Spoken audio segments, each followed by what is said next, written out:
ఈడి దెబ్బతో పోతాడ్రా అనుకొని పాప ఎన్నోసార్లు తిప్పలు పడ్డారు, దానికి అదేం రెట్టింపు అయిపోతా ఉంది. అసూయ పరులకు, కుళ్ళుబోతు బుద్ధోళ్ళకి దేవుడిచ్చే శిక్ష ఏంటో తెలుసా? ఈడు ఎవరిని చూసి ఏడుతున్నాడో వాడు ఇంకా ఆశీర్వదించబడుతుంటాడు.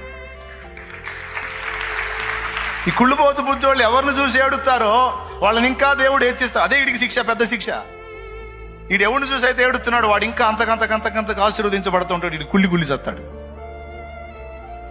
ఒకవేళ నీ మీద ఎవరైనా అలాంటి ప్రచారాలు చేస్తూ ఉంటే, నీ మీద ఎవరైనా అలా లేనిపోని కల్పించి మాట్లాడుతూ ఉంటే, దాని విషయంలో వాళ్ళు దేవుని యొక్క తీర్పును ఎదుర్కొంటారు.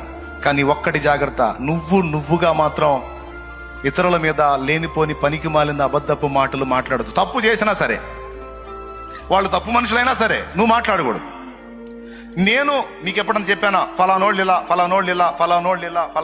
అని అనవసరంగా వేరే వాళ్ళ విషయాలు తీసుకొచ్చి ఎప్పుడన్నా ఎన్నడైనా బిడ్డదారా మీతో మాట్లాడానా? చెప్పండి. మాట్లాడితే అన్న ఫలానా రోజు నువ్వు అవసరం లేని